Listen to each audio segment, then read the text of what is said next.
Vamos a tener la primer ponencia de esta mesa que va a ser muy interesante sobre metodología de la investigación por parte de la doctora Karina Anzolavere.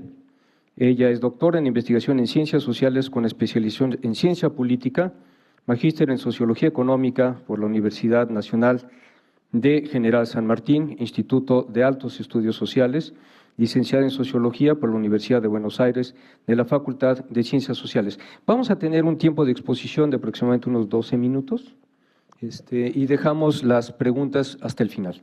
Karina, por favor, y muchísimas gracias por haber aceptado estar con nosotros.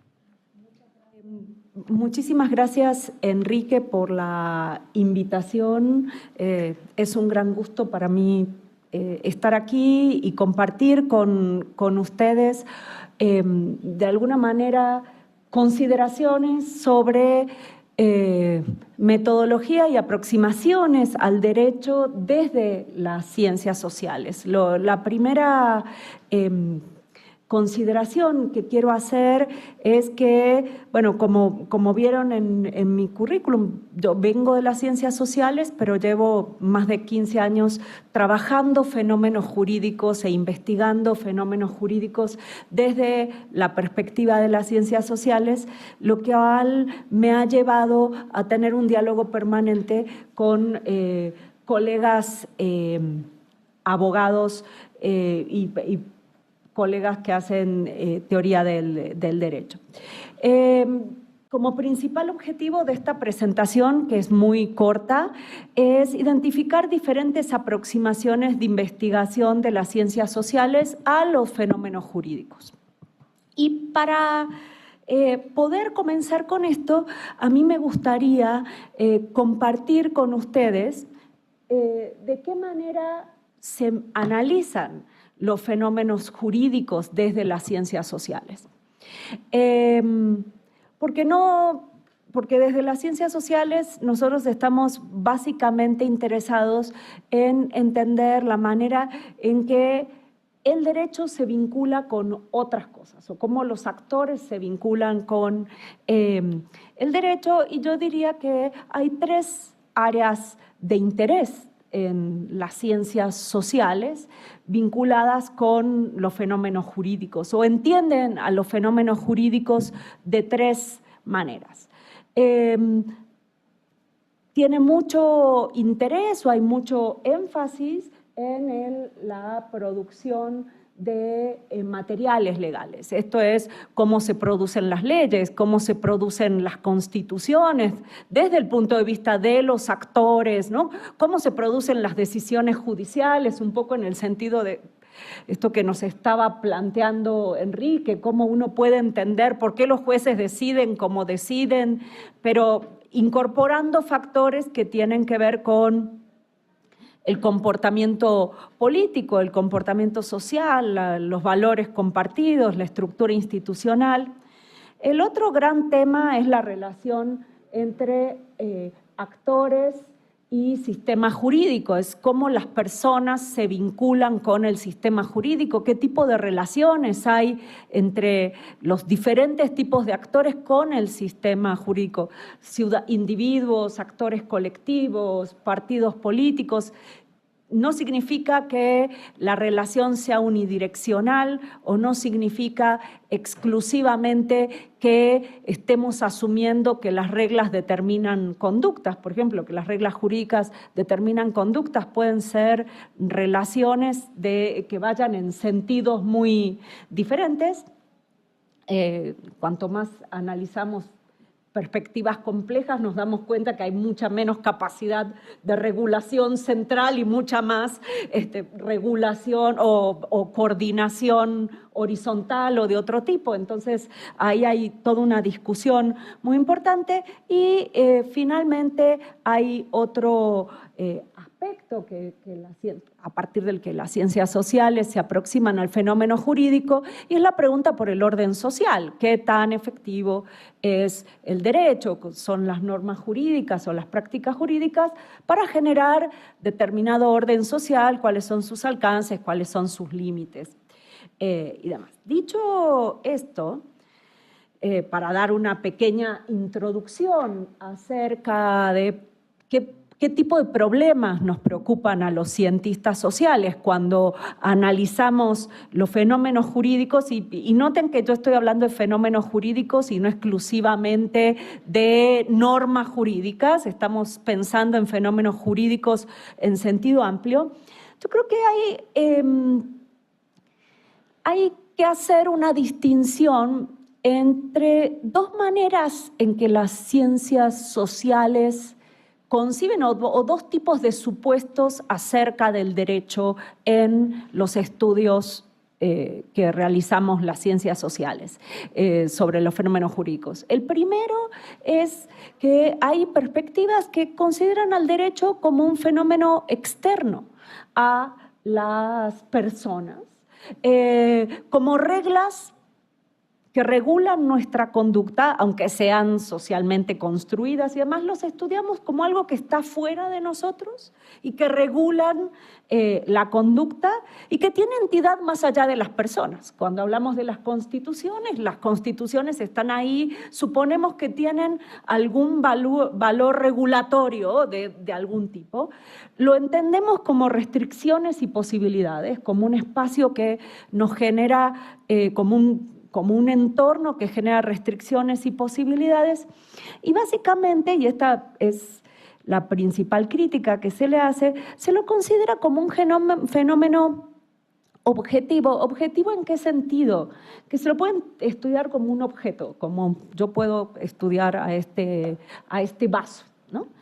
Y la otra gran concepción, el otro gran supuesto acerca del derecho en las ciencias sociales es que el derecho es una concepción interna que tiene que ver con las prácticas, las concepciones, los sentidos subjetivos, con cómo se vive el derecho, cómo la gente vive el derecho, ya sea legos o expertos, ¿no? Digamos, ahí hay trabajos que analizan cómo las personas comunes, como los estudios, por ejemplo, sobre los mexicanos y la Constitución, que hace el Instituto, que preguntan a cualquier persona, no necesariamente a un profesional del derecho, cómo conciben a la Constitución, cómo la ven, si la conocen, si no la conocen, y demás. Y hay otros trabajos que se ocupan de cómo conciben el derecho, cómo se vive el derecho en expertos del derecho, cómo lo viven los jueces, cómo lo viven los abogados o actores o los policías o diferentes actores que tienen algún conocimiento experto sobre el derecho. Y la diferencia fundamental es que es visto como un fenómeno subjetivo. El derecho es algo que se produce adentro de nosotros, que no está determinado, que puede tener diferencias, que se modifica como se modifican las diferentes concepciones de las personas. Y me parece que esta distinción es una distinción muy importante para entender la manera en que nos podemos aproximar al fenómeno jurídico, y eso está presente en las ciencias sociales, y cada vez más también hay intentos, debo decirlo, de tratar de hacer dialogar a estas concepciones. Yo trato por sentido pedagógico de presentarlo lo más claro posible y presentar los dos extremos, pero cada vez más hay concepciones o trabajos que tratan de hacer dialogar estas dos concepciones. Y por otra parte, me gustaría tengo las dos pantallas, cruzar estas ideas sobre los fenómenos jurídicos o estas dos grandes tendencias en el estudio de los fenómenos jurídicos en las ciencias sociales con dos grandes tradiciones metodológicas que tenemos en las ciencias sociales.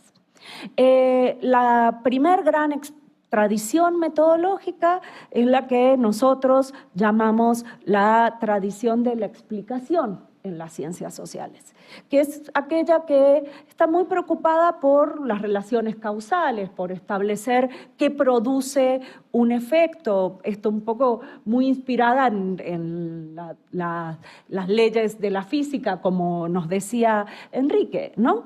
Y justamente por su preocupación por explicar es entender qué causa determinado resultado en esa tradición. Entonces, entender por qué se produce una constitución con las características que tuvo la Constitución mexicana en 1917, supondrá tomar una serie de factores que consideremos causales de esta situación. La principal preocupación es por la medición, cómo medimos eso, cómo medimos los factores, y hay un esfuerzo muy fuerte en relación con esto. Y también es importante decir que no hay una sola aproximación a la causalidad. Esta preocupación por la explicación causal nos habla de no una sola una sola concepción de la causalidad, sino por lo menos tres.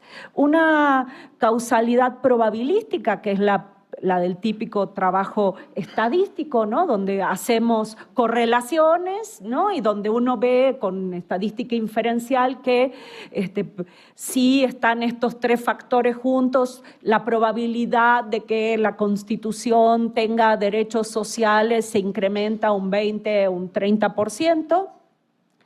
La causalidad contrafáctica, esto es, digamos, que supone mirar casos similares o diferentes para ver si lo que está presente en un caso está presente en un segundo caso, y luego también la causalidad determinista, que supone que cada efecto tiene una causa y que uno puede construir mecanismos causales en diferentes pasos para lograr un resultado. Y la otra gran o para entender por qué se produce un resultado. Y la otra gran tradición de metodología en las ciencias sociales es la de lo que se llama la comprensión, ¿no? Que no está interesada en medir, ¿no? En mirar las causas o en dar explicaciones causales, sino en entender, en interpretar por qué los actores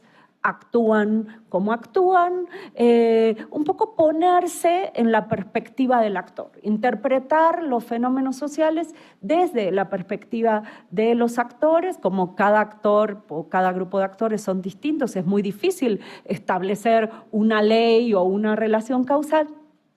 Y bueno, son trabajos es una perspectiva que está muy interesada en la narrativa, en la producción simbólica, en los estudios simbólicos sobre el derecho, y ahí podríamos incorporar a las perspectivas de estudios fenomenológicas, etnometodología, de constructivismo con el giro discursivo y el giro subjetivo que incluso los estudios sociolegales han desarrollado en los últimos tiempos. Y bueno, ¿cómo se vincula esto? ¿Cómo podemos vincular estas dos concepciones del derecho con estas dos concepciones de la metodología? Si bien no hay como... Y en esto yo estoy totalmente de acuerdo con Enrique. La metodología es la metodología adecuada a la pregunta de investigación que uno se va a hacer. No hay una metodología definida o predefinida, mejor o peor, pero como las preguntas, en la medida en que si nosotros entendemos al derecho como algo externo, como una regla, como algo que se puede estudiar como un objeto, eso me va a llevar a hacerme preguntas y a desarrollar una metodología de acuerdo con eso. Lo que encontramos en general es una relación más fuerte entre concepciones internas del derecho y metodología comprensiva o la tradición de la interpretación y de unas concepciones externas sobre el derecho y metodología o una aproximación de diseño metodológico más relacionada con lo que yo he llamado la tradición de la explicación. También hay que decirlo, cada vez más se desarrollan métodos mixtos donde se combinan, donde uno puede hacer un trabajo muy cuantitativo y que busca causas y después trabaja en profundidad y quiere ver, no es que están peleadas las tradiciones, pero sí uno puede encontrar cierta similitud o cierta asociación en el tipo de investigaciones que se realizan. Y finalmente, para concluir, lo que quiero enfatizar es que existen múltiples posibilidades de aproximación al derecho desde la metodología de las ciencias sociales, y esto tendrá que ver con cómo se concibe al derecho, ¿no? De acuerdo con las teorías sociales, o sea, no hay una sola manera de aproximarse.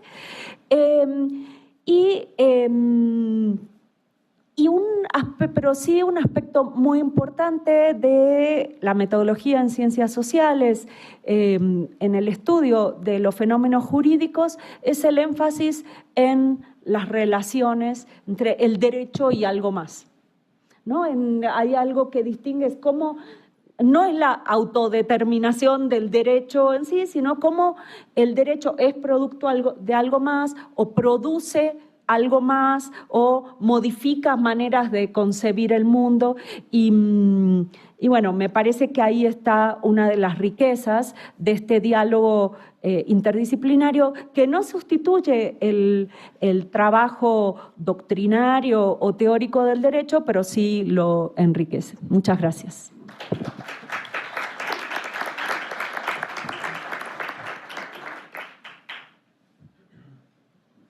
Muchísimas gracias, estuvo muy interesante la ponencia. Vamos a continuación a escuchar la presentación de la doctora Andrea Poza Loyo. Ella es doctora y maestra por la Universidad de Nueva York. Su investigación es sobre la teoría política y jurídica, la sociología del derecho y el constitucionalismo comparado de Latinoamérica. Su trabajo ha sido publicado en reconocidas revistas y editoriales nacionales e internacionales y el título de su ponencia es Los retos metodológicos del estudio de las instituciones jurídicas informales. Adelante, por favor, Andrea, muchas gracias. Bueno, antes que nada, quiero agradecer al doctor Cáceres, a su equipo tanto por la invitación a presentar en este congreso como por el trabajo que han hecho posible que nos reunamos aquí hoy. Quiero también agradecer al Instituto de Investigaciones Jurídicas, a la coordinación del programa de posgrado en Derecho, a la Facultad en Derecho y a las Facultades de Estudios Superiores de Acatlán y de Aragón. Me da muchísimo gusto compartir con ustedes esta mesa y compartir con ustedes una plática que versa sobre los retos que he enfrentado recientemente en una agenda de investigación que está en curso. Entonces, digamos, es material que está recién, digamos, calientito, recién salido del horno. El título de mi presentación es Los retos metodológicos del estudio de las instituciones jurídicas informales. Primero, la estructura de la presentación va a ser la siguiente. Voy a ser muy breve para dar paso a otras presentaciones. Primero voy a definir institución informal. Es decir, les voy a decir de qué hablo cuando hablo de instituciones informales, porque no necesariamente es claro. Segundo, voy a tratar de convencerlos de modo muy rápido que las instituciones informales son en muchas ocasiones determinantes para el comportamiento de los agentes jurídicos. En particular, que a menudo pueden explicar el comportamiento que sistemáticamente viola o sistemáticamente es consistente con los mandatos de las normas jurídicas y que, por tanto, si queremos entender cuándo y por qué las normas jurídicas son eficaces, tenemos que incorporar a las instituciones informales en nuestras explicaciones. Para todos los que estuvieron en la plática del doctor Cáceres, que precedió esta mesa, por ejemplo, si queremos entender por qué los comportamientos que podemos observar sistemáticamente ocurren en redes como las que presentaba, necesitamos entender cuáles son las normas de esas redes. Y esas normas, muy a menudo, son normas informales. Finalmente, cerraré hablándoles de los retos que he enfrentado en esta investigación reciente que acabo de concluir y en un proyecto de investigación que está en curso, ambos coautoreados por el doctor Julio Ríos, con el doctor Julio Ríos.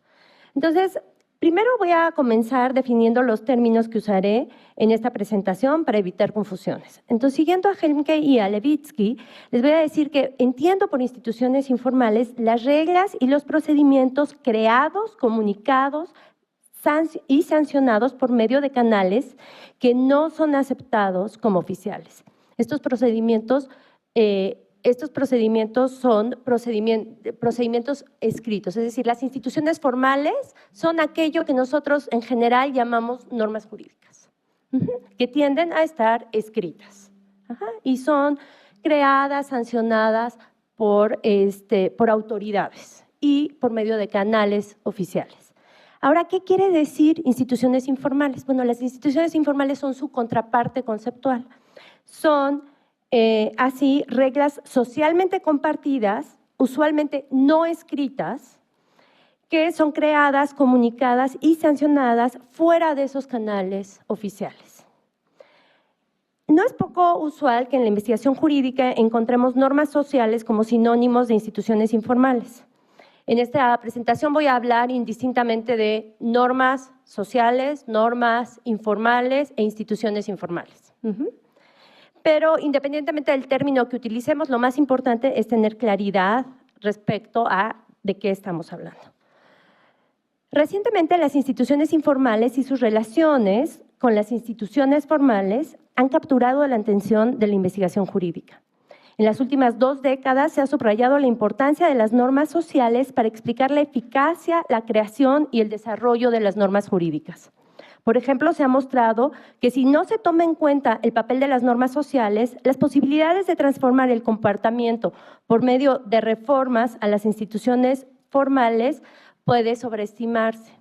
Es decir, si creemos que lo único que importa es lo que está escrito, las normas jurídicas, entonces podemos pensar, es solo cuestión de reformarlo, de reformar la ley y entonces obtendremos el objetivo, digamos, el comportamiento que estamos buscando. Desafortunadamente, como todos nosotros sabemos, muchas veces se implementan reformas y no se obtiene el comportamiento deseado. De igual modo, puede darse el caso que un comportamiento, que pensemos que para un comportamiento la ley es muy importante, porque observamos la ley y observamos un comportamiento que va de acuerdo con los preceptos de la ley. Pero ¿qué puede estar pasando? Puede ser que ese comportamiento está sobredeterminado, es decir, que normas sociales o instituciones informales y al mismo tiempo que normas formales estén motivando el comportamiento.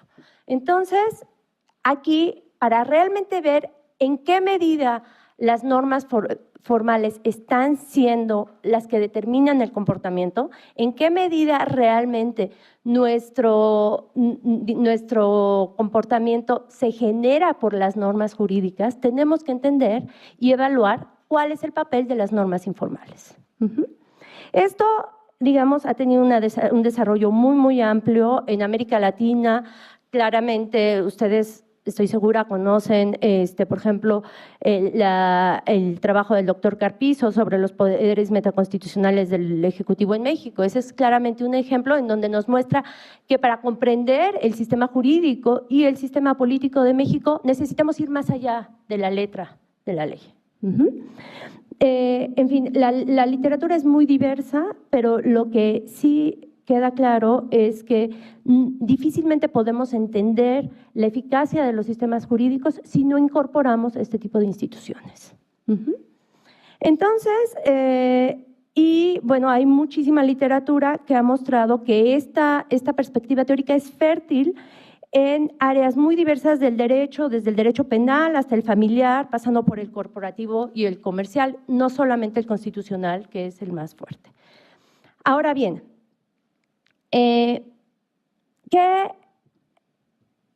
digamos, esto puede parecer muy abstracto, pero ya que tenemos claro ¿por qué? ¿Qué son las instituciones informales y por qué son importantes? La pregunta es, ¿cuáles son los retos que enfrentamos si realmente compramos esta idea de que necesitamos incorporarlas para explicar la eficacia de las normas? Entonces, ¿cuáles son esos retos metodológicos? Les voy a hablar solamente de uno de los múltiples retos porque tengo poco tiempo, pero para darles una idea de cuáles son el tipo de problemas que enfrentamos cuando queremos incorporarlas. Para ello les voy a hablar de este trabajo de investigación que que acaba de concluir con una publicación, en el que estudiamos, nuestro objetivo era entender cuáles eran las normas informales que rigieron la selección y promoción de los jueces federales en México desde 1917 hasta la creación del Consejo de la Judicatura en 1994. Porque, como ustedes saben, la Constitución de 1917 estableció que la Suprema Corte era la encargada de seleccionar y promover a los jueces. Y no se decía más. Y no encontramos ningún detalle formal fuera de este mandato constitucional. Entonces, la pregunta es, ¿cómo se hacía? Entonces, para entender cómo se hacía, se sabía, por lecturas de textos publicados por el doctor Cosío y por el doctor Carpizo, se sabía, digamos, de modo más o menos anecdótico, entre otros, es que había habido una norma social que ustedes probablemente han oído y que conocen como el Pacto entre Caballeros. ¿Qué era este Pacto entre Caballeros? Bueno, era una institución informal que se fue gestando en la Suprema Corte de Justicia, que se consolida en 1930 y en 1930 se da el primer caso en donde tenemos un ministro que nombra directamente a un juez federal y que se consolida en los 70s. Entonces, esta no era una norma escrita, era una norma que todos entendían, que todos sabían que existía. Y nosotros dijimos, ¿cómo podemos mostrarla? ¿Cómo podemos saber que existió y mostrar cómo surgió, cómo se consolidó y cuál fue el efecto que tuvo esta norma informal sobre la estructura del Poder Judicial? No puedo platicarles desafortunadamente muchos detalles, estaré en la ponencia escrita, pero lo que les puedo decir es que nos pusimos a buscar y tuvimos la suerte de encontrar las minutas de las sesiones secretas de la Suprema Corte de Justicia. Las minutas, estas sesiones eran las sesiones en donde la Suprema Corte de Justicia tomaba todas las decisiones administrativas. Y entonces pudimos reconstruir desde la primera sesión en 1917, en abril de 1917, hasta la última sesión en diciembre de 1994, cómo se iban seleccionando los jueces y tuvimos un registro. Ahora, ¿por qué les digo esto como un reto? Porque nosotros tuvimos la suerte de que existieran esas minutas, pero como se pueden imaginar, en la mayor parte de los casos no existen minutas que nos muestren aquí existe una norma informal. Quienes forman parte de la red o quienes forman parte del Poder Judicial o de una corte pueden entender que hay normas no escritas, como nosotros sabemos que hay normas no escritas en la academia, por ejemplo. Pero para quien lo estudia es difícil entender cuáles son esas normas, identificar cuáles son esas normas y cuál es el contenido de esas normas, cómo se generan y cómo se consolidan y sobre todo, de manera importante, cuáles son sus efectos. Entonces, no puedo ahondar más, solamente les digo que uno de los, de los métodos que hoy en día estoy utilizando para estudiar justo las redes dentro del Poder Judicial es entrevistas, estudios, tiene que haber estudios etnográficos y también pues recolección de información y de datos en fuentes históricas. Entonces, si quieren, después lo podemos discutir, pero digamos, la conclusión sería, estos son factores muy importantes, tenemos que incorporarlos, pero no es fácil. Con ello terminaría. Muchas gracias. Bien, muchísimas gracias por tu ponencia, muy sugerente, seguramente habrá varios comentarios. Bien, a continuación vamos a escuchar la ponencia del doctor Federico Hernández Pacheco. Él es doctor y maestro en Biblioteconomía y Ciencias de la Información y maestro en Dirección de Recursos Humanos por la Universidad Complutense de Madrid. Tienen publicados 4 libros y más de 40 artículos y capítulos de libros nacionales e internacionales. Actualmente es investigador y coordinador de la biblioteca de este instituto y tiene el nivel 1 del Sistema Nacional de Investigadores de CONACYT. Él nos va a presentar la ponencia Bibliotecas e Información, elementos esenciales en la metodología de la investigación jurídica y enseñanza del derecho. Contamos hasta con 12 minutos de ponencia, Federico, muchas gracias. Muchas gracias, doctor Enrique Cáceres, y enhorabuena por este evento tan interesante, tan importante. Y bueno, pues en efecto, como comentaba el doctor Cáceres, la ponencia que les voy a dar es sobre bibliotecas, bibliotecología y la relevancia que tienen en el proceso de la investigación científica, en este caso investigación jurídica. ¿Qué es la ciencia de la información o bibliotecología? Esta es la implicada en la selección, organización, interpretación, almacenamiento, recuperación y uso de la información, siendo el objetivo de su marco disciplinar crear un cuerpo científico, tecnológico y de sistemas de conocimientos inherentes a la información y a las bibliotecas. Entonces, como tal, podemos ver que es una ciencia, una disciplina ya bastante consolidada a nivel mundial y dentro de la cual se fija en una cadena documental que le llamó Lancaster, un científico de la información en los años 70. Estuve aquí de visita en la UNAM en los años 80.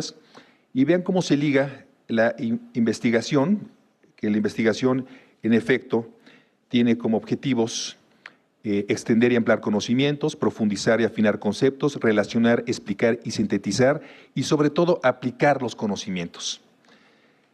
A su vez, la composición, donde la realizan los autores hacia la derecha, los autores que realmente realizan ensayos, tesis como ustedes, tesis de grado, por ejemplo, de doctorado, de maestría, monografías, libros, capítulos de libros y revistas, y todo bajo un esquema arbitrado regularmente cuando son publicaciones académicas. Posteriormente viene la edición impresa una vez que pasa por un dictamen riguroso y la distribución que puede ser por medios tradicionales o por medios digitales, ¿sí? Recordemos que hoy por hoy la información está calculado, el 50% todavía se encuentra en formato impreso de la información académica y el otro 50% ya está digital. Entonces, por eso tenemos ahora las denominadas bibliotecas híbridas que tienen información de los dos rubros. El siguiente paso es el desarrollo de colecciones. Le pusimos la entrada. ¿Por qué le pusimos entrada? Porque esto funciona de manera de procesos. Como en cualquier organización, entran insumos y en este caso en la biblioteca entran información, libros e información digital, donde se hace una selección perfecta de acuerdo a la comunidad que atiende la biblioteca. Después viene la organización, que es donde se cataloga y se clasifica la información bajo diferentes esquemas y sistemas de clasificación o de catalogación. En el caso de los temas digitales, por ejemplo, vemos en Google toda la información que está organizada, indizada. Esa es información que está previamente catalogada, o sea, son las páginas que están descritas en Google y llevan una indización o una clasificación. Lo mismo pasa en las bibliotecas. Tienen que llevar una organización previa para que el conocimiento se pueda recuperar.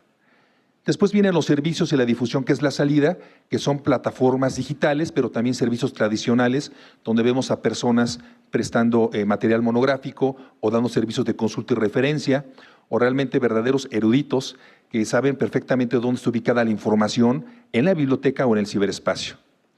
Se cierra la cadena de Lancaster con la asimilación de esta información y precisamente dónde se pasa al proceso de la investigación, en este caso académica.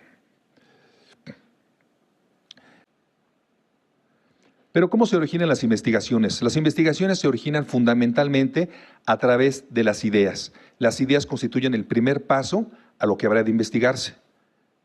Y para ello existe una gran variedad de fuentes que pueden generar ideas. Por ejemplo, tenemos la observación de hechos, las conversaciones, las experiencias individuales, las entrevistas con especialistas, las teorías o descubrimientos, los medios de comunicación, las noticias, la prensa, la radio, son fundamentales, y lo que aquí nos atañe, los documentos impresos o electrónicos. Pero todo esto tiene su origen. Vemos las grandes bibliotecas actualmente, la biblioteca de aquí del Instituto de Investigaciones Jurídicas, por ejemplo, pero recordemos que todo tiene sus antecedentes no en Alejandría, porque se piensa que es la biblioteca más antigua, sino a las bibliotecas de Mesopotamia, donde se descubrió el primer poema, el más antiguo de la humanidad, que es el poema de Gilgamesh, ¿sí? Escrito precisamente con escritura cuneiforme en sumerio, que data de 300 años antes de Cristo. Entonces, fueron los primeros materiales escriptorios que se localizaron y la mayoría están en el Museo Británico. Sí, las excavaciones las realizaron ingleses allá en la zona de Irak, donde antes era Uruk, precisamente, y descubrieron 300 tabletas de arcilla. Después tenemos precisamente Alejandría, a la derecha, ¿sí? Donde en esta biblioteca, bueno, pues fue la gran biblioteca del mundo antiguo, donde se encontraban las grandes mentes, precisamente como lo decía Carl Sagan, me gusta mucho mencionarlo. Dicha biblioteca fue el primer instituto de investigación del mundo en donde se estudiaba todo el cosmos.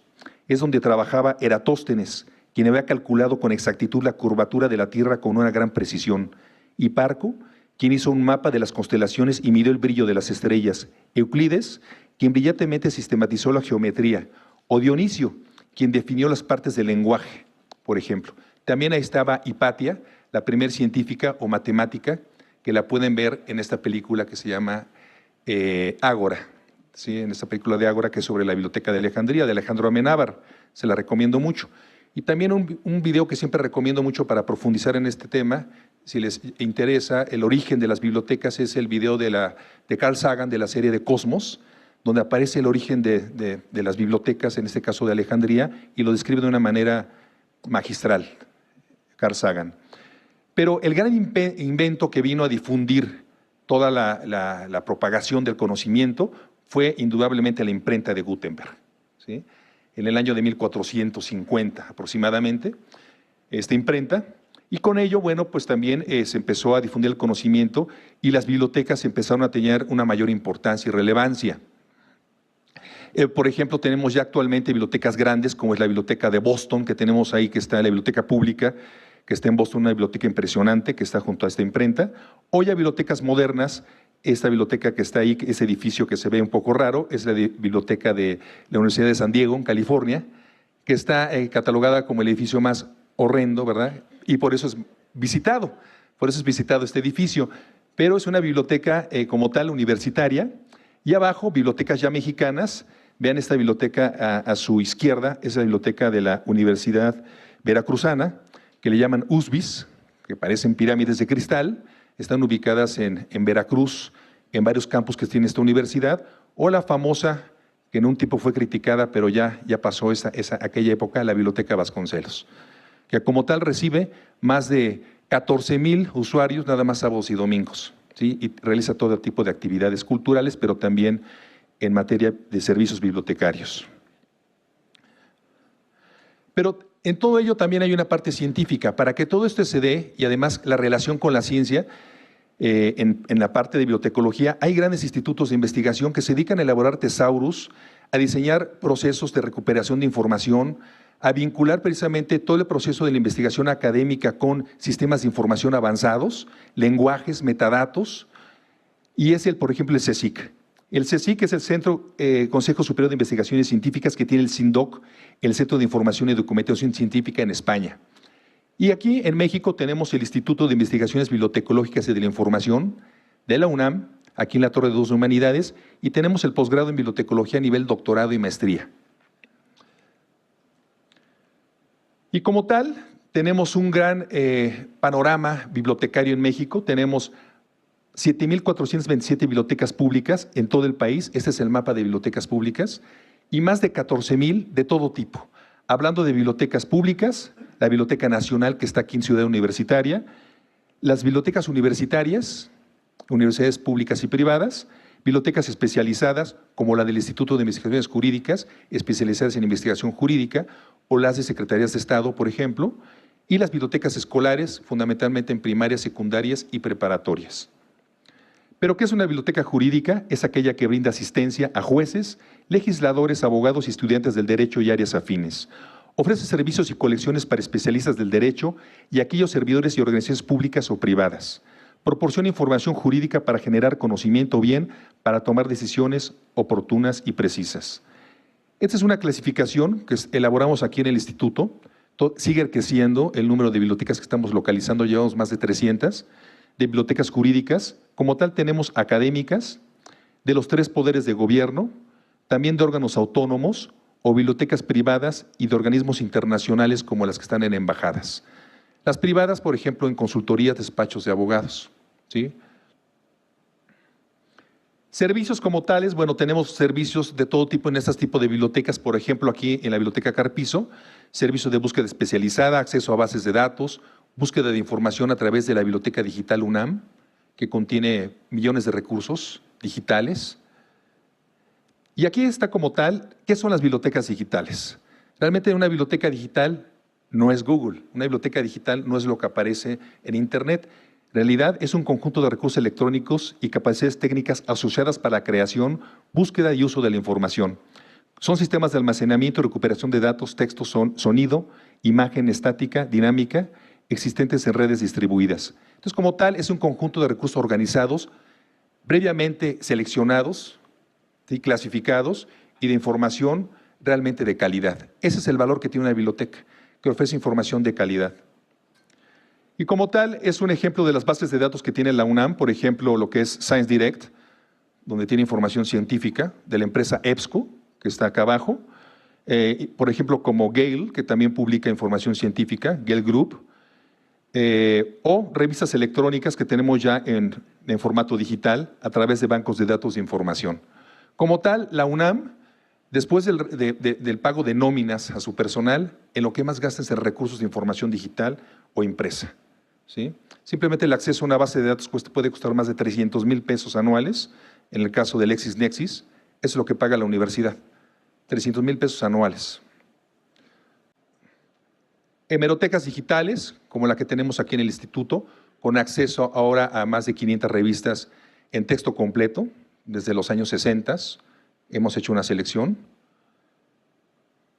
Recursos de información jurídica como los que ofrece la Suprema Corte de Justicia de la Nación, también de bastante calidad, que seguramente ustedes los han utilizado. Libro UNAM, que es la base de datos por excelencia de libros que tiene la Universidad Nacional Autónoma de México.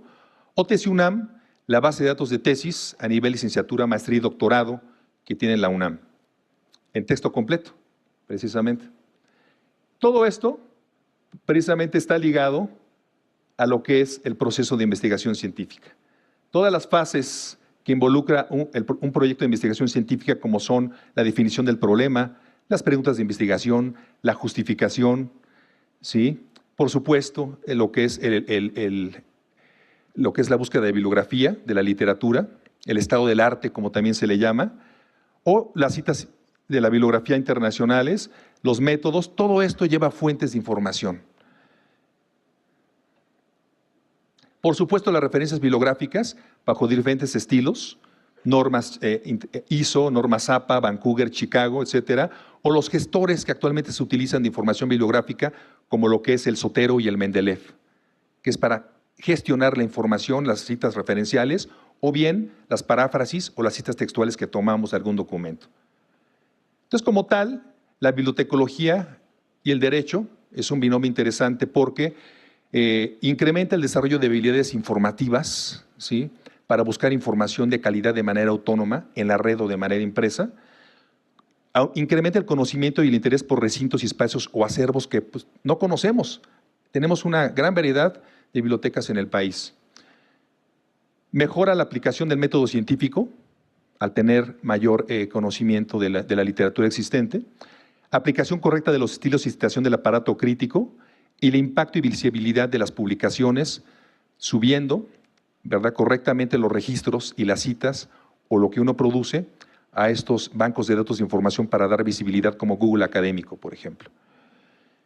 Entonces, para finalizar esta presentación, lo que les quiero comentar es que, en gran medida, la calidad de una institución académica se mide por la calidad de sus servicios bibliotecarios y de información. Muchas gracias.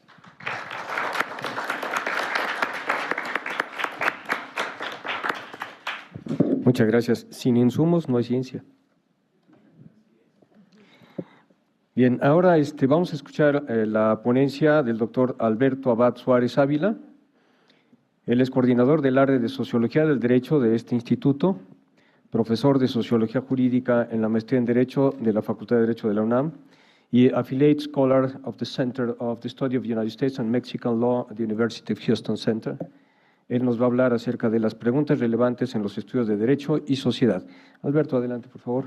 Muchas gracias. Pues muchas gracias por la invitación, Enrique. Me he visto tentado después de escuchar tu presentación, incluso a dedicar mis 12 minutos a comentarla, porque la verdad es que pones el dedo en donde hay que ponerlo en muchos de los temas de investigación que estamos haciendo en el derecho. Entonces, pensaré, reflexionaré sobre tu propuesta y posteriormente utilizaremos 12 minutos o un poco más para reflexionar eso. Pero creo que el llamado que haces a entender temas como la hipertextualidad o como la complejidad que tiene el derecho son fascinantes. Entonces, disfruté mucho la presentación, muchas gracias por la invitación.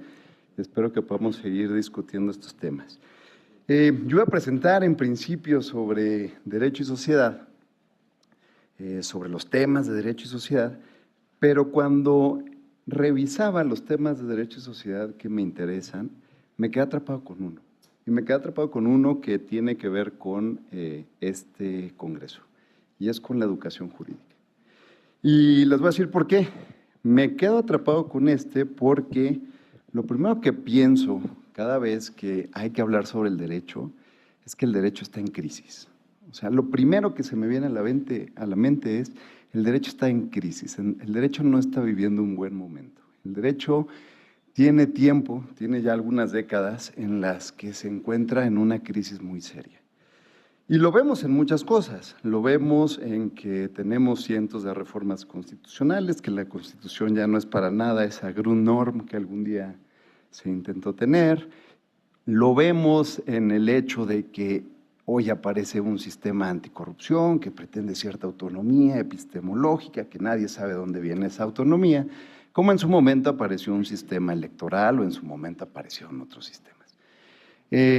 Lo vemos, por ejemplo, en la aparición de un sistema procesal acusatorio y oral que jamás pasó por la discusión de los abogados y que hoy queremos y seguimos pensando que las reformas en el derecho, cambiando el texto, podemos cambiar el comportamiento de quienes movilizan al derecho. Lo vemos en muchos lugares. Y me quiero centrar en estos breves minutos que tenemos en una de las posibilidades que encuentro de por qué el derecho está viviendo esta crisis, y es en la educación jurídica. No es una de las opciones más populares para responder a esto. En la sociedad tenemos otro tipo de explicaciones, por ejemplo, la impunidad o la corrupción aparecen como los principales factores que nos están explicando el derecho. Y no quiero debatir si la educación tiene un nivel mayor o menor, pero sí por lo menos quiero destacar que la educación tiene algo que ver con eso. Y veo que en esa crisis que tiene el derecho el día de hoy, la educación jurídica que tenemos, o hasta donde yo puedo percibir que es la educación jurídica que tenemos en la Ciudad de México, efectivamente podemos encontrar cierto tipo de factores que nos pueden mostrar esta crisis. ¿Ustedes saben cuántas escuelas de derecho hay en el país? Allá atrás. Más de 1,800. ¿Y saben cuántas escuelas de derecho hay en la Ciudad de México? Bueno, alrededor de 300 hasta las 2 de la tarde de hoy, ¿no? O sea, tenemos una explosión de escuelas de derecho, tenemos 1,800 escuelas de derecho, en donde estamos educando a los abogados que son esos que movilizan al derecho. En la Ciudad de México tenemos 300. El estudio que he hecho es sobre las escuelas de la Ciudad de México. No tomé las 300 escuelas, solamente tomé 25 escuelas que acumulan más del 85% de los estudiantes de derecho del país. Entonces, de estas 300 escuelas, 25 escuelas tienen a más del 85% de los estudiantes. Tenemos, de esta muestra de 25 escuelas que tomé, son las 7 escuelas públicas que tiene la ciudad, además de 17 escuelas que las tomé, y el único criterio que utilicé fue cuáles tienen la matrícula más amplia. Y lo que hice fue ver a través de cómo algunos de los indicadores que tienen estas escuelas, entre ellos el costo, la duración y los planes de estudio, cómo estamos educando a nuestros abogados en la Ciudad de México.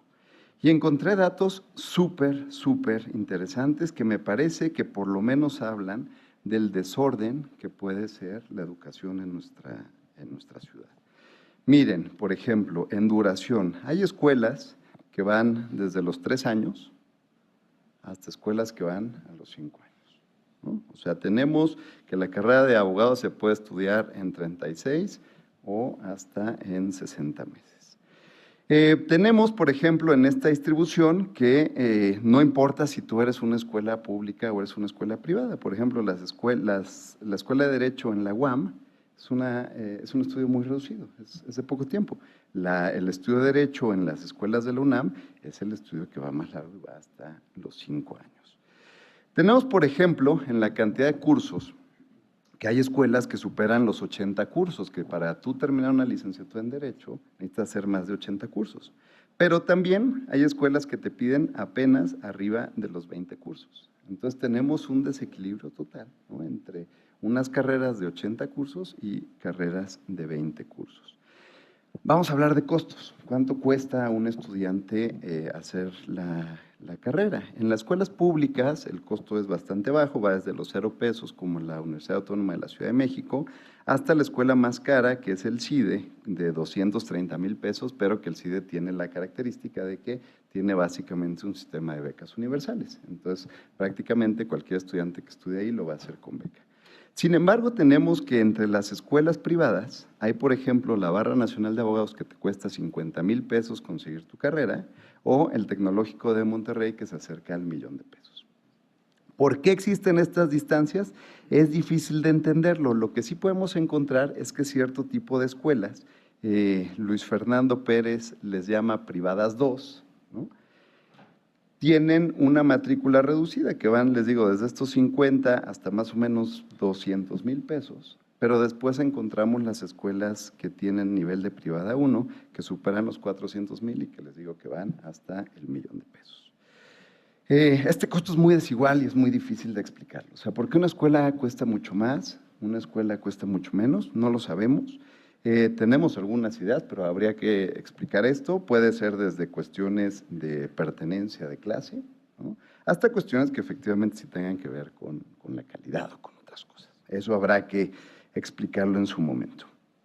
Para los requisitos de ingreso, pues también hay una variedad de temas. Muchas escuelas el requisito puede ser solamente el pago. Otras escuelas, por ejemplo, la Universidad Autónoma de la Ciudad de México, el requisito es ganar un sorteo. O sea, mucha gente entra en un sorteo y quienes salen sorteados entonces pueden inscribirse a la Escuela de Derecho. Y bueno, hay los sistemas que son mucho más serios, como el de la UNAM, en donde hay un examen de selección con muchos controles y en donde entran efectivamente los mejores estudiantes que participan. Después tenemos las modalidades de titulación. Hay muchas modalidades de titulación.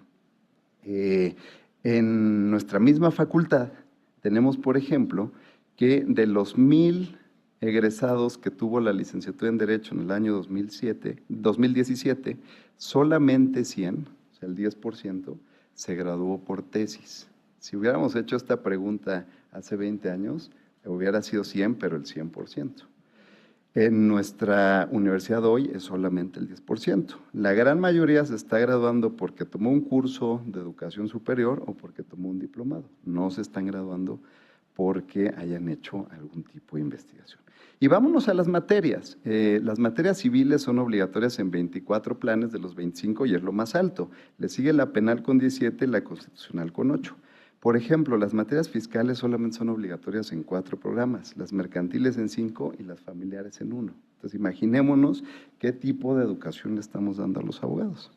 Además de eso, salgámonos de la parte dogmática, vámonos a la parte práctica y vamos a encontrar que como prácticas forenses o como actividades de práctica del abogado, la que más tiene es la materia constitucional con 8. Todo el discurso constitucional ha generado que por lo menos 8 de las escuelas, que es el 30%, tenga prácticas forenses obligatorias, y de ahí vámonos para abajo. Y entonces nos encontramos que la civil tiene 3 escuelas de 25 tienen como obligatorias las prácticas forenses civil, que la administrativa y laboral tienen 2, la penal 1, la mercantil 1 y fiscal y familiar tienen 0, ¿no?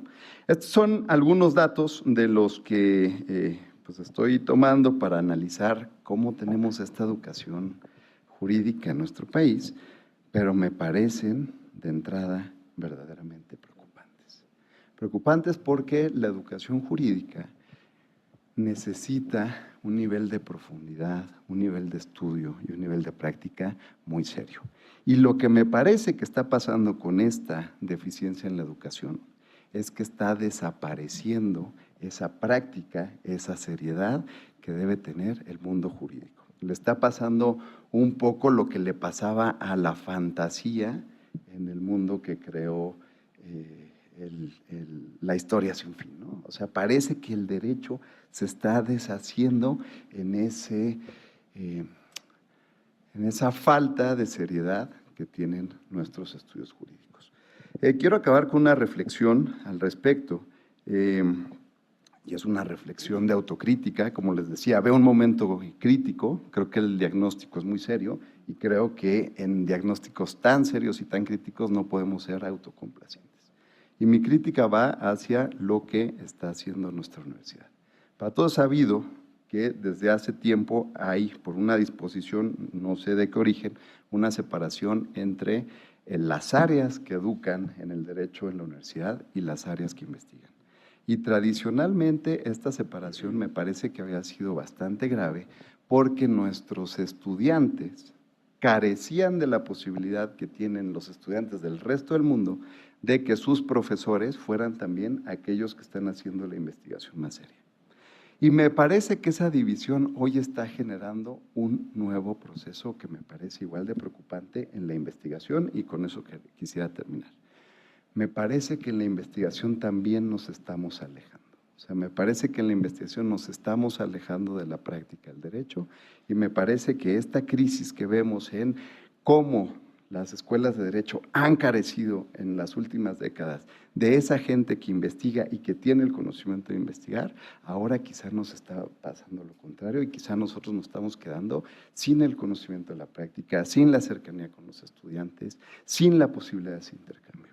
Entonces, bueno, concluyo con eso. Espero no haber sido muy pesimista. Es viernes, es casi hora de comer, pero la verdad, yo estoy muy preocupado y creo que no todos los problemas se van a arreglar con sistemas anticorrupción y con combate a la impunidad y con democracia, ¿no? Creo que nos tenemos que tomar en serio el área epistemológica que hemos llamado derecho y que históricamente ha tenido una función muy clara en las relaciones dentro de la sociedad. Muchas gracias.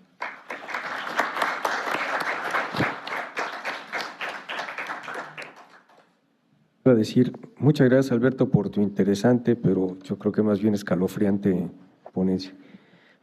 Si sumamos lo que nos dijo Alberto con la narración, la descripción del diagnóstico que nos hizo Carlos Reyes, con los resultados que estamos obteniendo del análisis de la calidad de la investigación doctoral en nuestra universidad, eso nos representa un panorama de una situación realmente muy, muy preocupante en la que tenemos que hacer algo y dejar de ver dentro de nuestra propia universidad a los temas de pedagogía y enseñanza del derecho como meramente marginales, sino más bien como elementos muy importantes, sumamente centrales.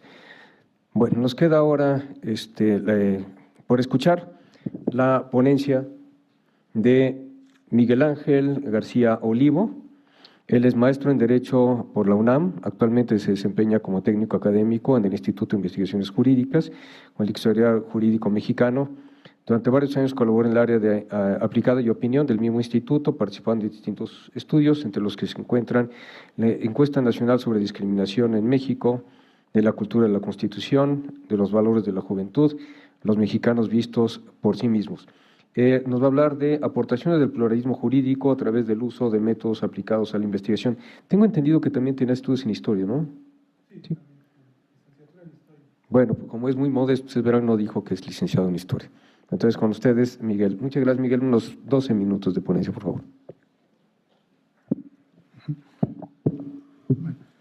En primer lugar, quiero agradecer siempre la gentileza del doctor Enrique Cázares a apoyar a los jóvenes precisamente en estos lares de la investigación, y pues también lo estimo mucho al doctor y felicitarle por esta 6ª celebración de este Congreso en Metodología de la Investigación y la Enseñanza del Derecho.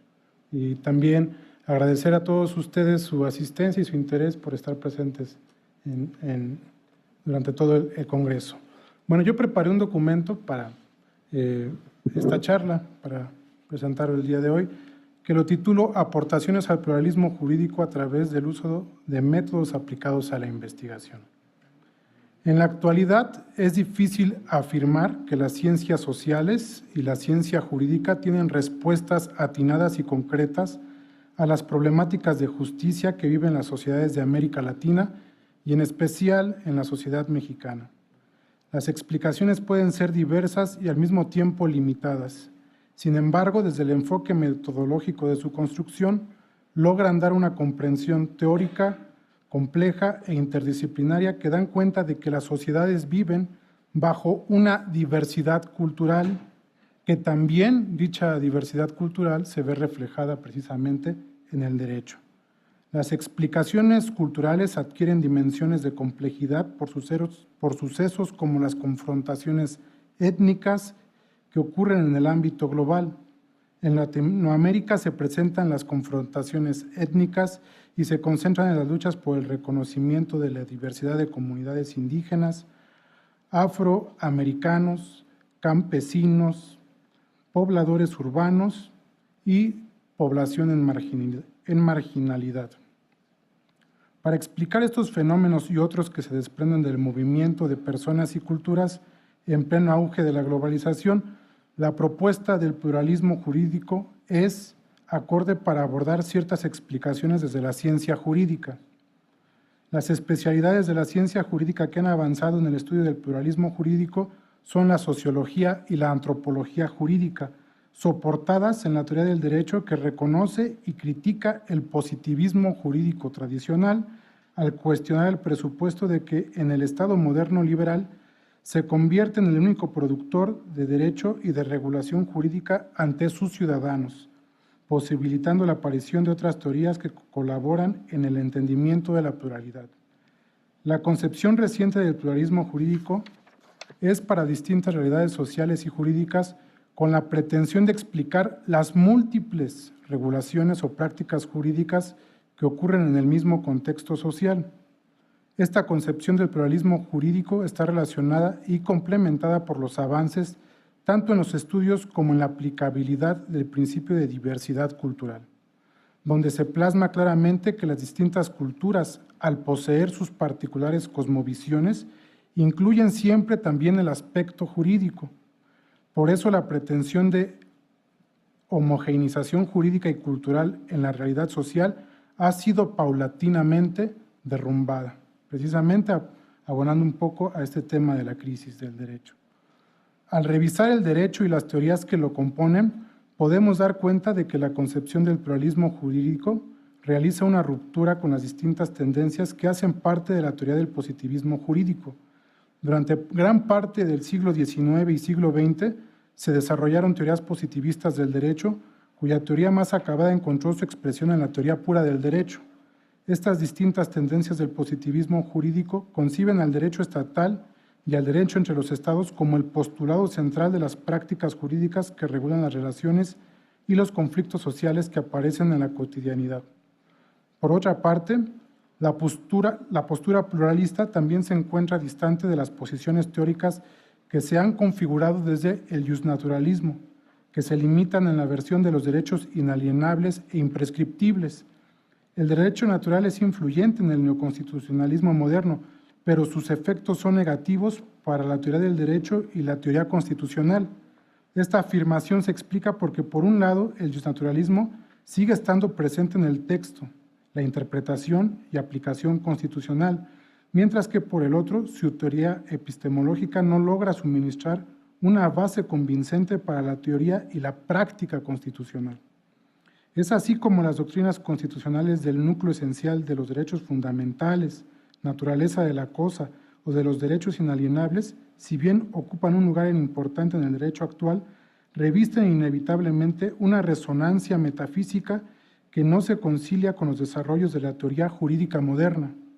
Estas teorías han sido cuestionadas en las recientes décadas por su divorcio con la realidad social y por culminar en restricciones y limitaciones de la eficacia normativa, que ha sido históricamente su mayor reivindicación.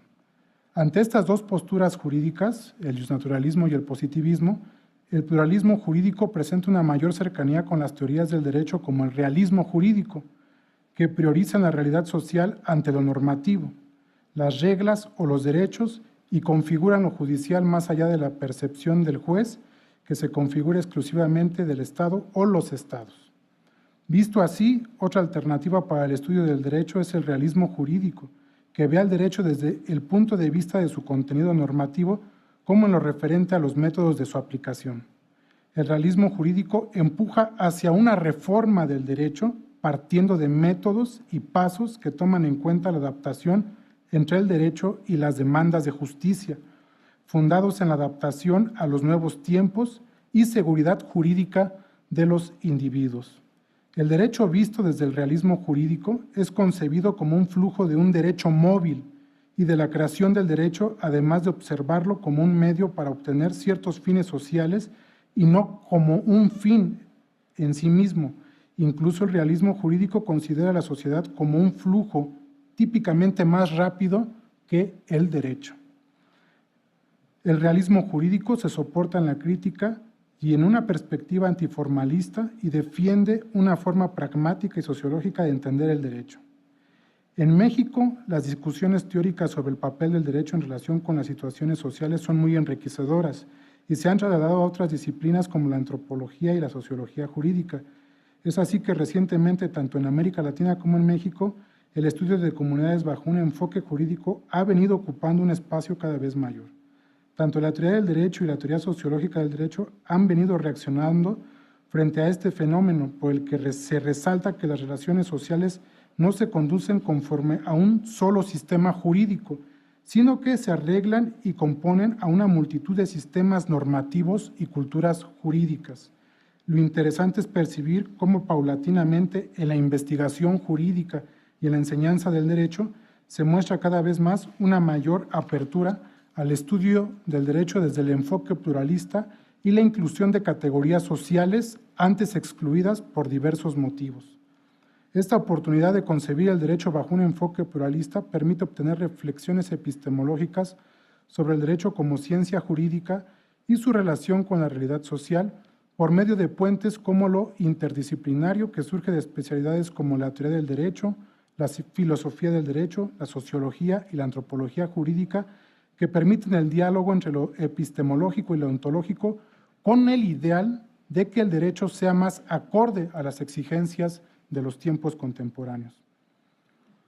Desde luego es oportuno aclarar que para la construcción de comprensiones jurídicas desde un enfoque pluralista es indispensable emplear distintas metodologías más allá de las exegéticas tradicionales y voltear un poco la mirada hacia el empleo de métodos aplicados a la comprensión de los fenómenos sociales. Si deseamos estudiar el desempeño y la efectividad de las instituciones de justicia, resulta imprescindible tener un acercamiento a los problemas de conflictos que experimentan las personas en su vida cotidiana, así como identificar en su caso las estrategias y vías que elijan las partes para solucionarlos. Estudios pioneros en este sentido en la década de los 70, como los de Gessner en México, han permitido inaugurar el estudio empírico y sistemático de la administración de justicia, que incluyó nuevas categorías de análisis. Por primera vez, parte de su estudio de Gessner en la década de los 80, se realizaron encuestas representativas en diversas zonas de México, en las que se preguntó a los entrevistados si habían tenido conflictos en los últimos tiempos y cuáles eran sus actitudes en relación con estos y de qué manera habían intentado resolverlos o no resolverlos. En su estudio, Gessner analizó las vías formales e informales que ofrecía la sociedad mexicana de la época para procesar sus conflictos, desde el procedimiento judicial hasta la intervención del cura de la parroquia, pasando por diversos mecanismos de conciliación y mediación, tanto públicos como privados. Descubrió así que existe una rica gama de medios y alternativas que cumplían una importante función de filtro frente a la justicia de carácter judicial. Más precisamente, su análisis demostró que había ciertos filtros que impedían que una proporción muy significativa de los conflictos llegara a los tribunales. En la actualidad, la descomposición de las instituciones encargadas de procurar y administrar justicia y la alta desconfianza de la sociedad en estas instituciones requieren de explicaciones y soluciones urgentes que deben ser revisados desde luego bajo enfoques realistas y transdisciplinarios con la ayuda de técnicas y métodos aplicados a las ciencias sociales. La diversidad de culturas jurídicas y de temas relacionados con el estudio del derecho llevan a reflexionar sobre el método que se realizan las investigaciones jurídicas y cómo se van empleando nuevo tipo de técnicas tanto cuantitativas como cualitativas. Es decir, desde el punto de vista cuantitativo, si se realizan precisamente las famosas encuestas y la manera en que se van aplicando los cuestionarios, tanto estructurados, semiestructurados o no estructurados, para ir obteniendo la información o recabando los insumos de la investigación que nos hayamos planteado desde un principio. O métodos cualitativos que permitan, por ejemplo, chocar las opiniones en grupos de enfoque de operadores jurídicos. Imagínense ustedes poner en una sala a ministros, usuarios de justicia, secretarios de estudio y cuenta de la Suprema Corte, para dar sus opiniones tal vez sobre la implementación de alguna reforma constitucional e identificar ahí realmente que todos desconocen, ¿verdad?, o tienen afinidades y muchos prejuicios de cómo se imparte la justicia y nada que ver con el ideal del legislador. También es importante tener en cuenta que, bueno, se me va el tiempo, que muchos factores que no son precisamente escritos en los manuales también deben ser considerados. Para realizar este tipo de estudios se debe contar con mucho dinero y también considerar buena organización logística y pues también perderle el miedo a hacer trabajo de campo precisamente en situaciones donde en el país son impenetrables.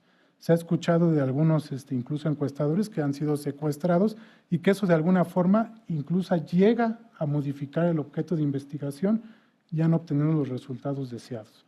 El Instituto ha publicado diversas encuestas y trabajos en este sentido, como la encuesta nacional de los mexicanos vistos por sí mismo, las 3 encuestas de cultura constitucional, la encuesta nacional de justicia publicada precisamente y que participa el doctor Abad precisamente entre un buen arreglo y un mal pleito, y encuestas nacional de seguridad y de justicia.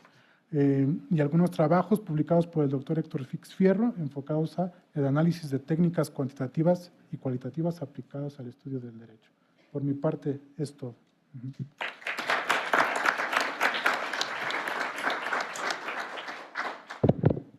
Muy bien, muchísimas gracias. Ahora tenemos tiempo para unas 3 intervenciones que pido, por favor, sean breves, puntuales. Las contraconferencias son bienvenidas, pero ya a esta hora, por favor. Sí, hiciste una serie histórica. En 2012 hice este punto. Y lo que encontré es la relación política contra las escuelas de derecho en la historia de México. Sea independencia, sea 1833, sea 1868, sea el momento de fundación de la Libre, y que también se plantea no solamente que la Libre se destruya, sino la Universidad Nacional en el mismo año.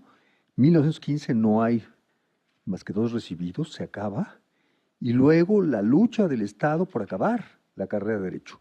Un año se acaba Escuela Michoacán, Mújica cierra la universidad, luego también se intenta acabar la Libre y se intenta acabar la UNAM en los 30. Y solo viene en los 43 ya las universidades privadas y unas cuantas a cuentagotas. Una segunda punto es 68 y la bajada impresionante en todos los niveles. Y otro tercer punto es cuando se abre el sistema. Cuando se abre el sistema en 97, la cuestión de COFIPE y la cuestión de la huelga del 99 hace que se multiplique irresponsablemente el promedio de universidades, de tal manera que hay una crecida en esos 3 años de Zedillo, toda la responsable crecida en los años de Fox y en los años de Calderón. Los políticos se dedican a tener negocios de universidades. Ver un programa de quiénes son los dueños te va a ubicar el tipo de corrupción. Hay muchas cosas más que podríamos hablar, pero eso te paso como la experiencia de ese diagnóstico, porque lo hice para proponer una reforma a un plan de estudios. Y vi, desde luego, el porcentaje de universidades respecto a Estados Unidos, 80, 40 en Perú, 74 en España, una cosa así. Digo, estoy citando nombres. Es verdaderamente irresponsable. Tan grave como el fenómeno de educación y regalarle a Fernando Yáñez, el yerno del Albester Gordillo, la educación básica, el gobierno y los panistas el gobierno regaló y destruyó la universidad como no la destruyó ni siquiera los huelguistas, el sistema público. O sea, es un desastre completo y el problema hoy de la colegiación está detonado por este asunto. Es muy grave. Está muy bien que diagnosticas qué tan grave es.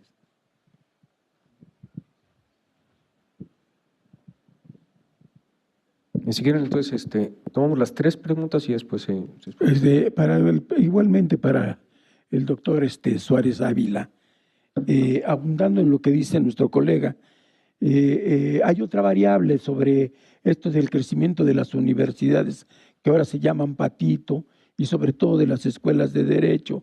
Fue una forma también de detener la demanda de los jóvenes al acceso al mercado laboral.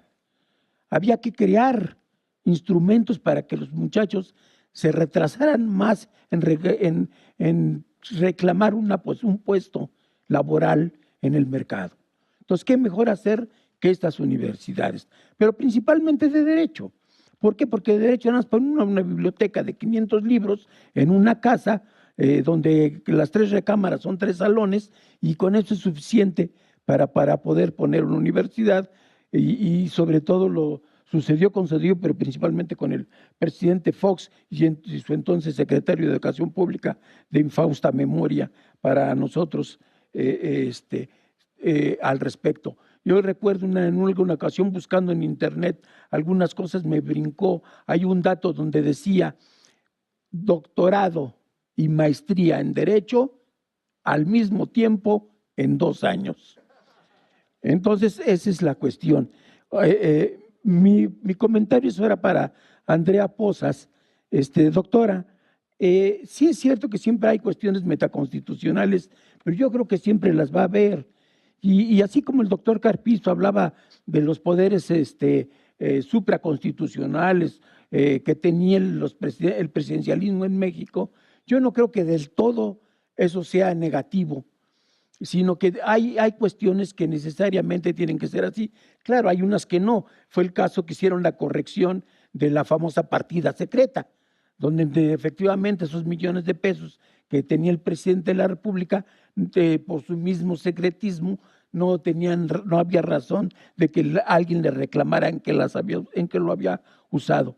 Sin embargo, yo sigo considerando que no importa que se hiciesen otros ajustes, nacen nuevos aspectos en donde los presidentes de la República principalmente tienen esa garantía o esa manera de ser y de hacer, y que esto se volvería inacabado. Eso es todo. Gracias.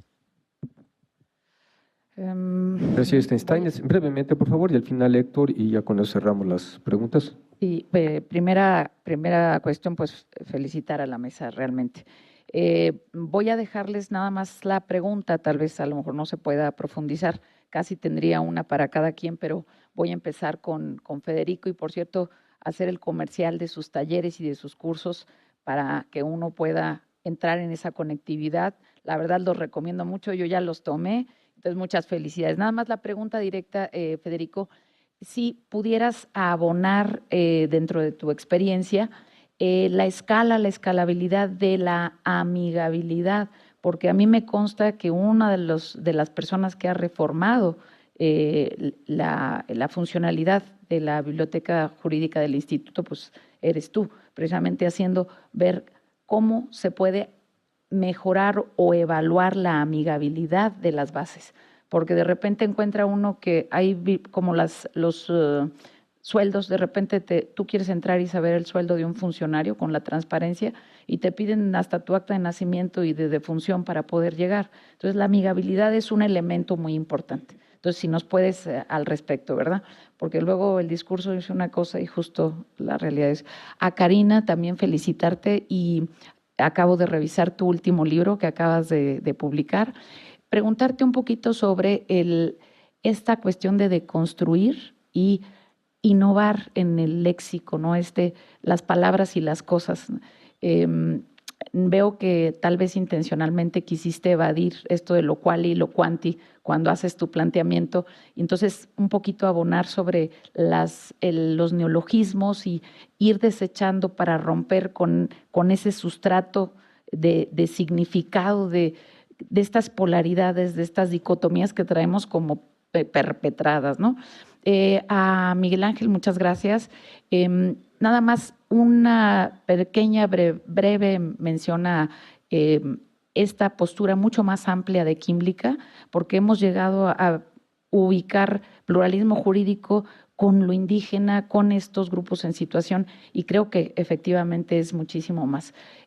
A Alberto, yo te quería también hacer la pregunta sobre si dentro de toda la investigación hay algunas referencias específicas a la evaluación de uso y aplicación de tecnologías, porque realmente yo creo que el único optimismo es que justamente todo esto que parece tan complejo y tan indescifrable, tienes a 25,000 personas de Google ayudándote y permitiéndote buscar y ordenar y los algoritmos, que no, justamente el uso de esta inteligencia artificial.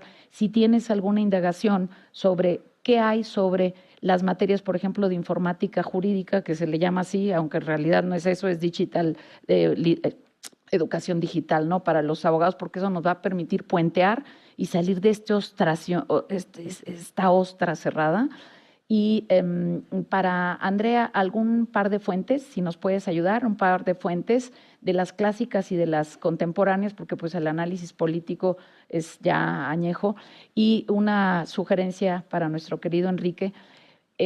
Creo que los tiempos son claves para poder digerir y para poder procesar, y hablamos de la dialogicidad. Creo que para los próximos eventos sí debería estar muy, muy regulado el tiempo para que siempre haya diálogo y para que siempre, aunque solo sean escuchadas las preguntas, porque luego nos tardamos en que nos caiga el 20 y la verdad es que no llegué al principio de tu conferencia y aprovecho para ver si dice Perdón, era el nombre ¿sí puede de ser breve, por favor? Sí, son preguntas para cada uno. Sí, pero son ya 5 preguntas. Bueno, pues te iba a hacer Hubieran la sido tuya, pero 5 te la hago ponentes, personalmente, no hay por pregunta. favor. No hay problema. Gracias. En todo caso, como dijiste, dejabas plantear las preguntas, se podrán contestar por correo electrónico, si no los tienes aquí en casa. Héctor, por favor. Muy particular, una consulta muy particular para la doctora Andrea Poza. Me pareció muy interesante y la felicito por su exposición e investigación. Particularmente 2 cuestiones, si ha considerado en su investigación analizar algunas instituciones informales de cara a procesos como son la autonomía del Ministerio Público, de las instituciones de procuración de justicia, tomando en consideración, por ejemplo, que la Ciudad de México va a enfrentar este proceso de transición eventualmente y se establece en la propia Constitución de la Ciudad de México, en el artículo 40, no se establecen los parámetros de remoción de la persona titular de la Fiscalía y quizá ahí podría plantearse algún esquema informal. Y por último, si también en su investigación considera que estas instituciones informales podrían tener repercusiones también de prevención de algunos hechos de corrupción, como lo vemos en el Poder Judicial de la Federación, que también está sufriendo una seria crisis de transición en torno a las designaciones, incluso de los jueces, de los magistrados y, por qué no decirlo, también de los titulares de la Suprema Corte de Justicia de la Nación. Y por último, pues felicitar a todos los ponentes y las ponentes y en particular al doctor Enrique Cáceres también por abrir estos espacios, esperando que tengan una incidencia positiva en las políticas públicas de nuestro país. Muchas gracias.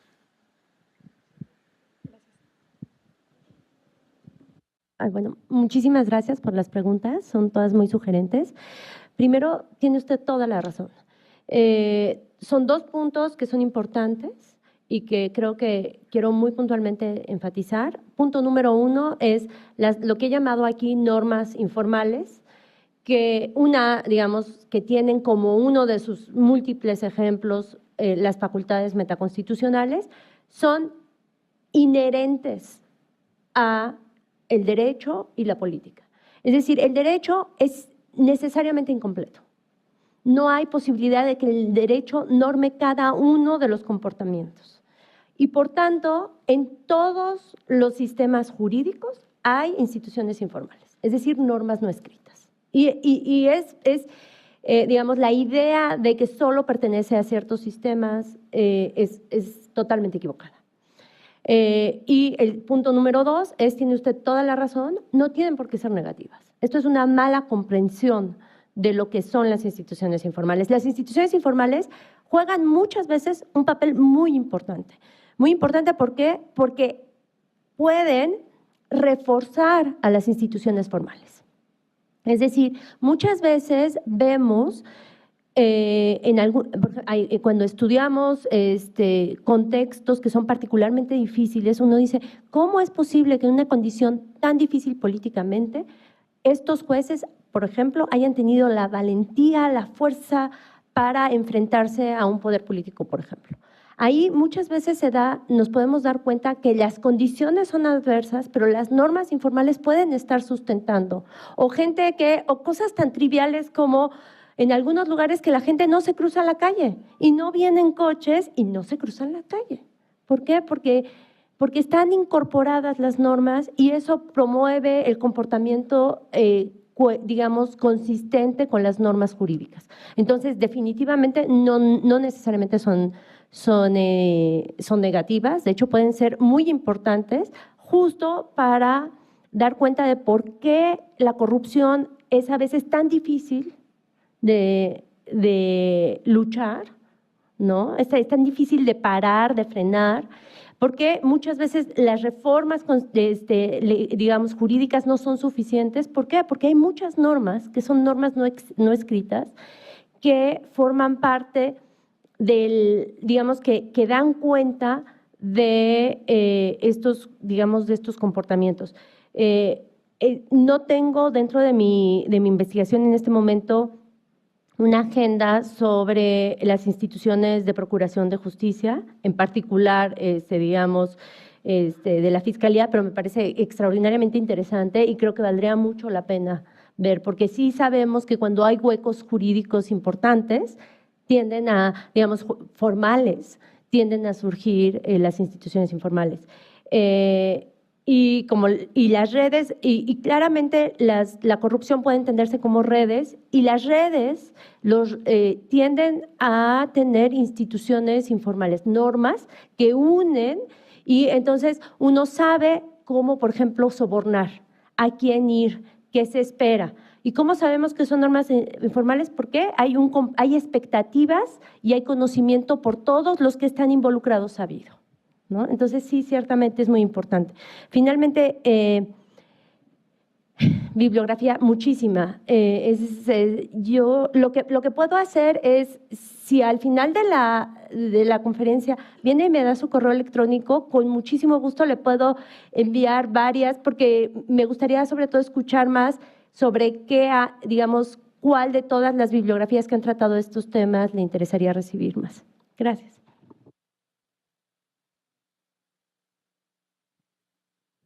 Quiero contestar así brevemente, ya estamos un poco sobre…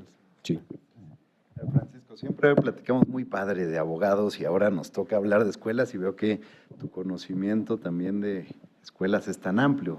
Con Francisco platicamos mucho porque nos interesa mucho el tema de los abogados y porque de verdad creemos que cuando hablamos de derecho estamos hablando de abogados. Es curioso que de repente hay esta idea todavía de que la norma es tan central, pero no, en realidad hablamos de abogados, ¿no? Y muchas gracias por los datos. Creo que si vamos buscando esos momentos en donde hay quiebres en la educación jurídica, pues podemos encontrar mayor causalidad. ¿Su nombre cuál es? Raimundo, mucho gusto. Muchas gracias también. O sea, estos datos aportan mucho a la discusión. Y a mí me parece que uno de los grandes problemas que puede haber habido en nuestro entendimiento de la educación jurídica es lo disparatado que fue la idea del derecho como externalidad del mercado, pero lo fácil que nos lo creímos los abogados, ¿no? Entonces, ¿cómo 80s, 90s esa idea recorre las escuelas de derecho y cómo las escuelas de derecho lo toman e incluso lo adoptan en el centro, ¿no? Eso es un disparate, pero lo adoptamos, ¿no? O sea, y creo que esta idea de, bueno, a ver, es en ese momento en el que México abre, en el que México tiene una noción distinta de economía y eso viene a cambiar el derecho. Bueno, pues ahí veremos muchas circunstancias. ¿Su nombre? Graciela, mucho gusto. Y la pregunta es interesante. Los datos que tenemos, que hay 5 escuelas de estas 25 que tienen la materia de computación. No sabemos cómo esté, pero tienen la materia de computación.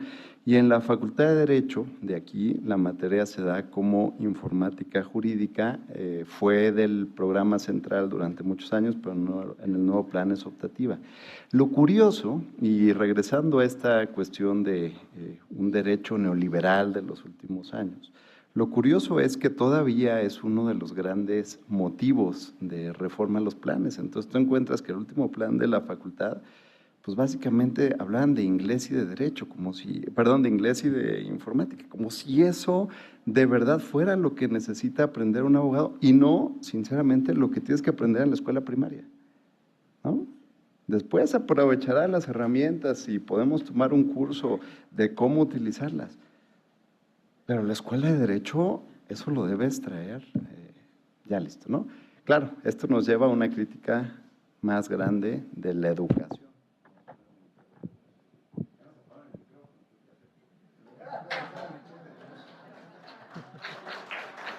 Sí. Antes de que exploten los micrófonos, mejor. Gracias. Pues bueno, el tema de la amigabilidad es un tema fundamental y me parece que todo viene a que no existen unas políticas de información actualizadas en México como tal que reglamenten precisamente que tengamos plataformas amigables, que tengamos una accesibilidad a las bases de datos, sobre todo de gobierno. Y todo va de que tenemos una ley de bibliotecas de 1983 que ha sido reformada 2 veces y que como tal no tiene una reglamentación y como tal tampoco tiene sanciones, o sea, no es obligatoria.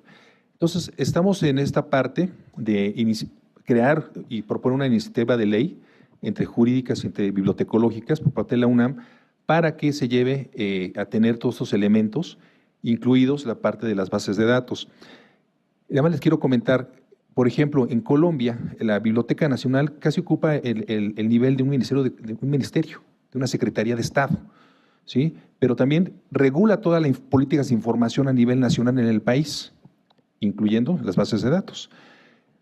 Aquí, afortunadamente, la universidad, la UNAM y CONACYT también han tomado la batuta al respecto. Están generando una serie de proyectos de repositorios nacionales y eso tiene que ver precisamente con las bases técnicas, tecnológicas, ¿sí?, para precisamente saber cómo organizar la información científica y académica y darla a conocer con plataformas amigables. Ese es el principio, y afortunadamente CONACYT está tomando la batuta, lo repito, junto con la universidad, y por ahí va para que tengamos una ley adecuada al respecto, ¿sí? Gracias. Bueno, ya nos queda nada más un minuto. Gracias por la pregunta, Graciela. Es adrede, no utilicé la distinción cuantitativo-cualitativo porque me parece que es una distinción que no nos lleva a ningún lado.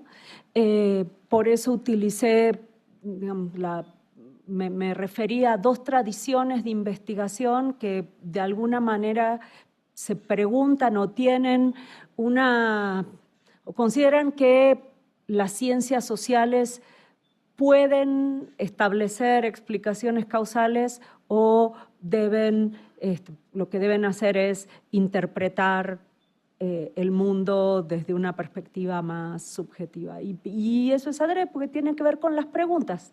Digo, yo a veces hago cosas muy cuantitativas en el sentido más duro y otras veces uno, por la pregunta de investigación que realiza, le interesa saber cómo piensa un juez o cómo piensa entonces, otra vez, creo que lo que es importante es evitar estas dicotomías, estas peleas, los argentinos diríamos esto River Boca, ¿no? Y aparte la Libertadores, estamos ahí, y ser un poco más laxos y centrarnos en la relevancia del problema que queremos que queremos investigar. Muy bien, bueno, nos queda nada más Un minuto. Puedes tomarte uno, no hay problema, somos generosos. Esta información que tú sugieres y también, bueno, siendo un congreso también enfocado a la enseñanza del derecho, es importante también tomar en consideración que las facultades deben de revisar muy bien el perfil de contratación de los profesores que imparten las asignaturas y apostar más por las evaluaciones continuas de estos profesores. Los abogados ya no pueden estar solamente y exclusivamente impartiendo las asignaturas de derecho. Tienen que incorporarse nuevas formas de pensamiento y pues que implica contratar otros perfiles que precisamente abonen a tener una visión mucho más amplia del derecho, como la que propuse en la charla. Muy bien. Bueno, pues ya son las 3:05. Probablemente, bueno, pues la hora ya se hambre. Quizás las alusiones a los griegos por parte de Federico hicieron que me acordara del banquete de Platón. Aquí no hablamos propiamente de amor, pero sí hubo mucha armonía, mucho afecto, mucha solidaridad. Recuerdo, por cierto, para quienes no lo escucharon, que afuera tenemos una lista para que firmen quienes se quieren adherir a nuestra muestra de solidaridad con respecto a la situación de las universidades en Brasil. Y pues no me queda más que decir que se acabe este banquete. Como en los banquetes nos llevamos muchas cosas, un banquete delicioso de mucho conocimiento, nos llevamos para digerirlo con el tiempo suficiente, para rememorarlo y para recordarles que estén pendientes a la plataforma que permitirá que esta sinergia sea continua, la que vamos a hacerles llegar. Afortunadamente, la idea de constituir la red tiene ya más de 70 personas registradas y entre todos nosotros, como indicaba ayer, tenemos una riqueza extraordinaria que puede convertir esto en un banco de cursos en los que nosotros, en un programa de trainers, podamos capacitarnos antes de poderlo replicar con nuestros propios alumnos. No me queda más que agradecer y al final pedirles un nutrido aplauso a quienes han hecho realmente posible esto con su trabajo cotidiano, con muchas horas, con toda la talacha que eso implica, a Aremi Cruz Hernández, a Lidia López Bejarano, a Mariana Lara Reyes, Susana Ivette González Arredondo, a Carlos Ramírez Olace, Daniel Atilano Barbosa y muy especialmente a quien estuvo a cargo de la coordinación directa de la logística. Ustedes la estuvieron muy al contacto con ella a través de todo el tiroteo de correos electrónicos, etcétera, a María Fernanda Lara Reyes. Ellos son realmente los que hicieron posible toda esta maquinaria y les pido un nutridísimo aplauso para ellos.